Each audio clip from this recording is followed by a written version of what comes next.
Hello everyone. There's a new update coming out, and the patch notes came out, I believe, yesterday. So let's, as is traditional, quickly go through and see what has changed. Update 5.4. Probably towards the end of this week. I don't know exactly. I tend not to pay attention, but it's usually a couple of days after. We are getting a new map. So that's the most important part, apparently. And it's difficult to see, but I believe it's full of islands. So is that yet another map that is going to be really awkward to play? Depending on how big it is and if it's possible to, not completely get yourself out of the game by going down one side or the other. But yeah, it looks like one of those maps that's very full of islands, which is sort of fun in domination, but not so much in base capture. All right, next up, ranked 5v5. So that's new. Ranked is usually 7v7, as is normal. And you can actually apparently team up now. So I can't remember if that was a thing in the regular ranked, if you could do that. But if it's a 5v5 and you can get a 3-person square division in there, then if you're up against randoms, that means you're almost guaranteed to win, because you only have 5 players on each team. So I'm not sure about that one. We'll see how it turns out. I generally don't tend to play ranked all that much because North America is a little bit out of my time zone, and the windows for ranked are just too small. This is something I've actually given to Wargaming as feedback, that we definitely need more time. We'll see if that happens, but that's that. We now get epic commanders. Epic commanders are less legendary than legendary commanders, but more epic than normal commanders, apparently. So they only have 2 unique skills, rather than, I don't know how many it is, 4 or 5 on the legendary commanders. But why not? It's good to have.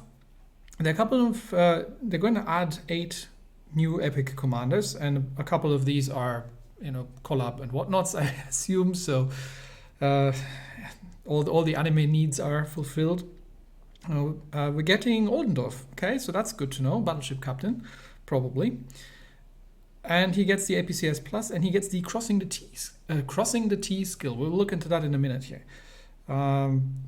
There's one for Japanese torpedo boats. Something for the US, for the Soviets. Something for the Italians, probably.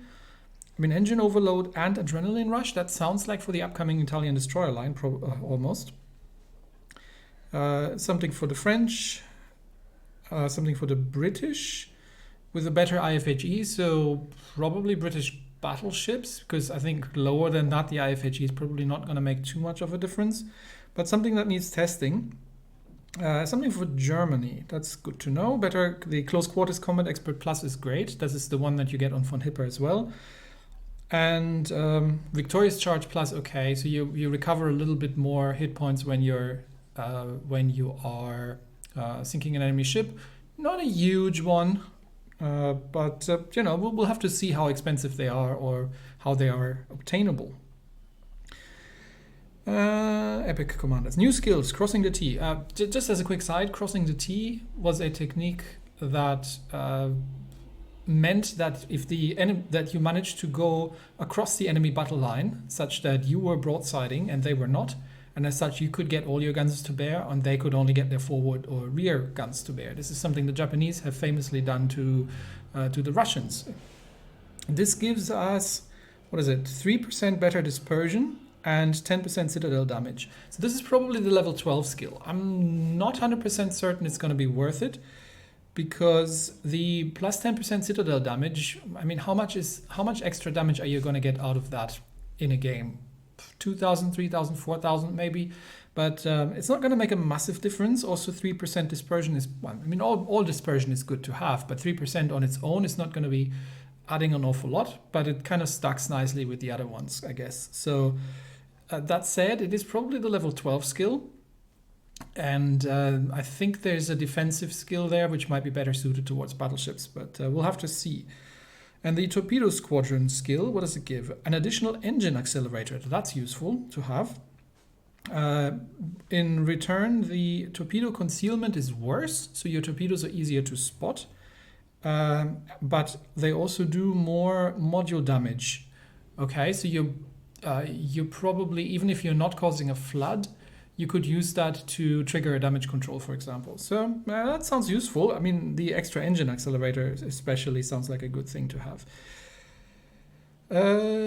We've got a new legendary commander, and we'll have to see what exactly these skills are. But it's always good to have more of them. New portrait, new tech line edition. Here we go. Italian destroyers early access in September. So if the Paolo Emilio is anything to be going by, then these are probably going to be large destroyers, similar to the French. I haven't looked at what this looks like on PC, so I have no idea. But I will be testing them, and we'll see what we can do with them, because the Emilio has issues. I am still looking for a bug fix here, but I'm not yet giving up hope. We'll see. We get a couple new premiums. The Soviet Cesare, okay. Another Soviet cruiser. Project 68, was that the... that's the Shapi, right? Should be. I'm not 100% certain. I think it is. So yet another variant, but a tier 7. So that might be interesting. So it has to compete with the Shores. We get the Kid, which is a tier 8 destroyer with AA. So depending on how good that goes, it seems to be trading a torpedo launcher for it. So a tier 8 Fletcher with good AA. So maybe we'll have to see how that turns out. New super heavy French cruiser, yeah, no. And this sounds interesting. The Incomparable. Tier 10 battle cruiser, no armor, but 508mm guns. In tier 10? Yeah, it'll very much depend on how much range that thing gets. And otherwise this could get quite interesting. A couple of unique camos. So yeah, you know, the usual shenanigans. Some of them are acceptable. Like that one looks pretty decent. Some of them are a bit outlandish, but so this is going to be the Incomparable. I mean, look at those guns. Also, can we see how many she gets? This looks like 6 to me. Probably. It's either 6 or 8, because we got twin turrets. So if it's 6, then we got a Shikishima situation, sort of. But probably without the range and the armor, so not having greatest hopes for that. Legendary equipment. Let's see, what do we get? The Shima gets a legendary module. So 8% torpedo reload time decrease, and tube traverse speed increased. Traverse speed's marginal, we don't care. The 8% reload on the Shima, yep. Survivability decreased by 40%. So you could stack that with the torpedo reload, or you could replace the torpedo reload module with this, and it's just pushing it to more extremes, sort of. Probably sounds like it's worth it, because most of the time if you're in a Shima, you're probably not going to get spotted and hit unless there's a carrier in game, at which point, you know, we'll have to see how this works out in practice. Grossovoy, 8% reload as well, and 8% speed up, but range decreased by 6%. I can't remember what the reload on the Grossovoy was, so I'm going to have to check. The Petro. What is that? Main battery survivability 50%, main battery traverse 10, so this is going to be a slot 1 module, and main battery reload decreased by 4%. So it's a combo module actually of reload and survivability. So instead, because the regular reload module decreases the survivability, this actually increases the survivability. I mean, 4% reload, yeah, maybe. Still not sure this makes the Petro a good ship, but we'll have to see. New ship skills, rapid reload 4 for a 70% increase. Is that going to come something that's coming in for the Italians? Air defense alert 4 as well. Not sure where that's going to go, but the difference between that and defensive AA3 is the range. That's the only difference, because you still get the 100% large caliber and 200% small caliber damage, but now you actually get a 15% extra range. So depending on what gets that, we might be seeing some, either this shows up in premiums, probably shows up in premiums, right? But we might get some good AA ships. Although the difference between that and Air Defense Alert 3 is not that massive, because the difference between 3 and 2 is that you get another 100% on the small caliber damage, which at some ships can make quite a difference. Emergency engine accelerator. So this is different from the engine boost. Acceleration by 20%. I can't remember what the engine boosts were doing, but sounds good to have. Exhaust fuel smoke. Didn't we already have fuel smokes? Or maybe this is different. So it sets as fuel smoke for 6 seconds. Fuel smoke is active for 2 seconds. That is extremely short, because that means that's even shorter than what you have on the regular fuel smokes. I mean, you can use it. You can use it like at full speed, but we'll see where it shows up. Maybe this is something for the Italian destroyers, and you're gonna have to use that. You have to get the timing right there. We'll see. Now this is getting interesting. Torpedo balance. The damage range, speed, flooding rate percentage, and reload time have been adjusted. Please refer to the following document for a full overview of the ships affected. We'll do that after I'm walking through, because that's a pretty big one in terms of just length. So we'll switch over to that after I'm done with this one. Ship skill balancing. Okay. So engine accelerator got buffed. All the engine accelerators got slightly buffed. So we've got 8, 12, and 16, and then there's the new skill with the 20%. The smoke generators got nerfed, which seems unfortunate. So if you just got yourself a Belfast 43, congratulations, your smoke generator has now been nerfed from 32 to 28 seconds. Okay, it's not dramatic, but still, I mean, this was kind of one of the, I think that the American destroyers were having the long duration smoke. This was probably one of the remaining outstanding features that these things had while being power crept. So I'm not sure how I feel about that one. The fuel smokes have been nerfed. Have they? So this is interesting. So we've got two items here. We've got the smoke casting time, as in for how long you're actually producing smoke, and we've got the smoke duration for how long the puffs are staying there. So the casting time has been decreased, so we're not producing smoke for that long, but the duration has increased, so the smoke stays for longer.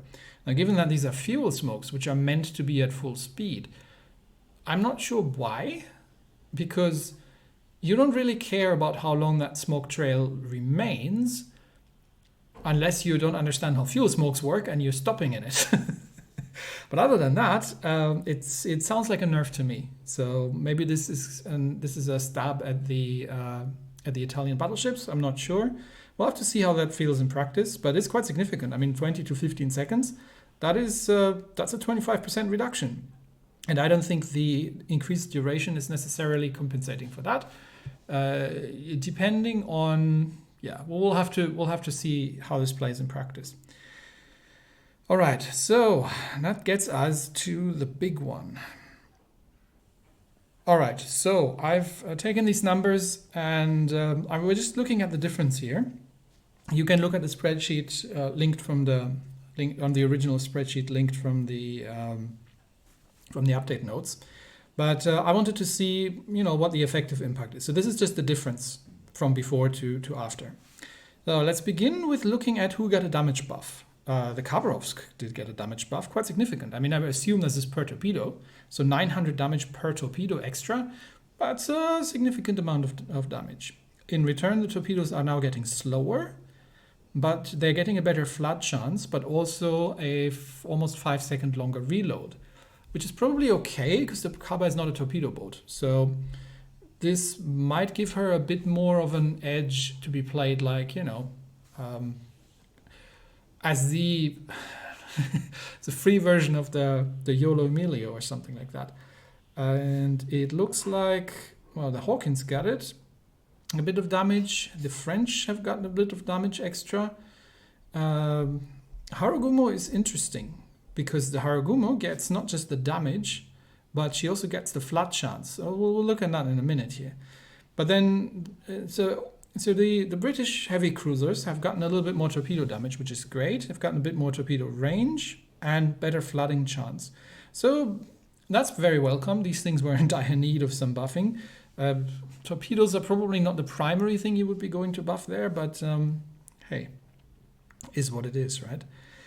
And then it sort of very quickly, peters out a little bit. But a lot of ships, I mean, look at this list, right? A lot of ships have gotten their torpedo damage increased by a marginal amount at some point, but still. So let's check that. Let's go the other way around and see who has got their torpedo damage nerfed. Hang on, there. So we got Samson minus 300, Kiev minus 200, but the Kiev got a significant range buff on them. Tashkent, some Germans have gotten damage reduced in return for a bit better speed and range. The what is this? Glashorn, Visby, Wixel, a couple of lower tiers as well. For some reason, the Elbing got nerfed a little bit by reducing her torpedo damage. I mean, the Elbing is not a torpedo boat anyway, so not sure where this comes from, but that's it, right? So most of it's gonna be buffed, and there are some nerfs here that some ships got a little bit nerfed in terms of damage. So let's do the same thing for the range, and if I can tap on it. So let's see who got range increases. The Kiev, 2.4 kilometers. Okay. Somers, sure. The Tashkent has got a range increase, but has suffered speed and has speed nerfs, the speed nerf, damage nerf, and reload nerf in return. The Marblehead, nobody cares about the Marblehead, honestly. The Hawkins, okay. And then it's very quickly coming a little bit down, but still a lot of a kilometer on a destroyer can make a difference. So Constellation, sure. Harugumo again is in here in terms of, hey, why not give it better torpedo? They've been buffing the Japanese gunboat line up the wazoo recently, right? Am I misremembering this? So 250 damage extra per torpedo, 1.2 kilometers extra per torpedo, and a 6% flooding chance increase. Because you're clearly not doing enough damage with fires alone, are you? And the number goes down. A couple of the mid-tier British here. Karlsruhe, okay, sure. Right, Karlsruhe now has a better torpedo range than Nuremberg, unless we find Nuremberg somewhere in here. That is obscure, because these are standard torpedoes, right? This is the 5.4 kilometer German torpedo set. And again, the British heavies here. Yeah, a lot of things have a lot of mid-tier. Minor Neptune. Okay, so the two ships in the British line that really didn't need a buff, but keep getting buffed every single update, and are already among the strongest. So an additional 100 damage, 0.6 kilometer range, faster speed, and an extra 4% flooding chance for those two. Sure. I mean, I love these ships, but honestly, why? Not sure I understand that. Yeah, it looks like the German torpedoes are no longer going to be standard torpedoes, but going to be a little bit of a mixed bag now. So it's not always going to be the 5.4. This is significant if you're playing against these ships, because, it's kind of not necessary to know what your torpedo range is. And on a German cruiser, it was always relatively easy, because you could say 5.4, 5.6 at best. But they might now have a longer range. So okay, but it seems to be only the Karlsruhe so far that I've seen here. Anyway, let's do this the other way around again. Who got their range nerfed? The Fusions, the Gaja, don't think it matters an awful lot. Icarus, Acasta, the Xianyang. Why are you nerfing the Xianyang so badly? I mean, the Xianyang is a great ship, but I mean that's the -3% flooding chance, a range reduction. Okay.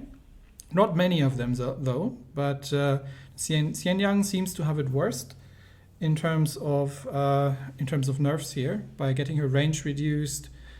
Torpedo speed. Speed's not that important, but the -3% flooding chance also not nice. Not sure why they felt that the mid-tier Pan-Asians are. I mean, the Xianyang is a very strong ship, but I'm not sure why they felt that. But anyway, let's go for the torpedo speed. It's not all that important, I think, but let's have a quick look. So again, the Königsberg and the Nürnberg and the Graf Spee and the York and the Weimar. Okay, so the Germans. The Germans get torpedo speed buffs. The cruisers, that is. Nope, also the destroyers. At least some of them get a torpedo speed buff. Not the slow torpedo lines, but these get a speed buff. And that's about it almost. Yeah, and the British, as we've seen earlier. So let's do this the other way around. Who got a speed nerf? The Khabarovsk, Tashkent, and Daring, Jutland, and Xianyang again. Yeah, they really didn't like the Xianyang. Not the tier 9s and 10s, but the 7s and 8s, and 6, 7, and 8 have been stomped a little bit. And yeah, I mean the Tashkent gets the range, but pays for it with damage, reload, and speed. The Kaba pays for speed, but pays for it with speed and reload, but gets better flooding chance and better damage. Okay. Flooding chance. Let's have a very quick look around and see if there's anything that we need to take note of. The Yolo Emilio does not matter. An awful lot. Flooding chance here. Fix the turret bug, for bloody hell. Because I have not seen any bug fixes mentioned. All right, so quick explanation. Actually, no, I'll make a video about it. I'll wait until the update comes out. If the turret rotation bug still isn't fixed, I'll do two things. First, I'll make a video about it and try to apply some pressure here, because it's getting ridiculous. And I'll probably free XP over Amagi, because I'm honestly not playing that with the turret bug. Kaba gets better flooding. Kitakazu and Harugumo, again. Why? Okay. I haven't played them yet, so maybe I'm misjudging it. And Belfast 43, okay. Belfast gets a... Didn't I check earlier and Belfast got a nerf of some? I might have been misreading that. Maybe it was the other Belfast. So, okay, Belfast 43, you're actually getting more damage and better speed. And yeah, Neptune, Mino, we've already seen this, the heavies. Aki gets a better sure. I mean, Aki I've played. And yeah, all she needed was to make floods more easy. Really, I'm not sure about this. And now it's coming to the, like, it's marginal at this point. Okay, how about the other directions? Anyone got their flood chance nerfed? Yeah, the Xianyang and the Mutsu, okay. I mean, Mutsu probably doesn't care an awful lot, but Xianyang's been hit a little bit here. Reload, let's check that. I think there's not an awful lot of changes on the reload. Khabarovsk and Tashkent get almost 5 seconds on top of the reload. Sorry, Khabarovsk and Kiev. Tashkent gets a little, but that's about it. So these are the nerfs, and because it's increased reload, and the other way around. Hawkins and Surrey get better reload. Yeah, I mean the torpedoes weren't the thing that the heavy cruisers needed buffs, but okay. I honestly take any buff at this point for these things. Right, so what's the actual impact of this change? Well, it's not a huge adjustment. For some ships it will be, but it really depends if you're playing with them or against them. And just have to reevaluate. I will do is just kind of look around a little bit and try to get used to the new numbers, especially across range. Range is probably the most important part, where you need to be aware of if anything that you're fighting against now suddenly has longer torpedo range. So this will take a little bit of getting used to, just so you can judge if you're within torp range or not of these things. But other than that, mostly it seems to be buffs, except for the Xianyang, who's got a bit of hate here. And some buffs seemed a bit unnecessary to me, but look, it is what it is. So that's going to be the new setup. Anyway, I think that's been going on for long enough. Looking forward to the new update. And yeah, I will test if the turret rotation bug still hasn't been fixed. It hasn't been mentioned, doesn't mean it hasn't been fixed, but I will test it. And if it still hasn't, then I'll be making a video about it and try to, light a bit of fire there and make something happen, because it's ridiculous and it's been annoying me personally. So that's it for today. Thanks everybody and have fun. I'll see you all. What's it today? Today is Tuesday. So I'll see you on Thursday. Okay, that's it then. Bye bye.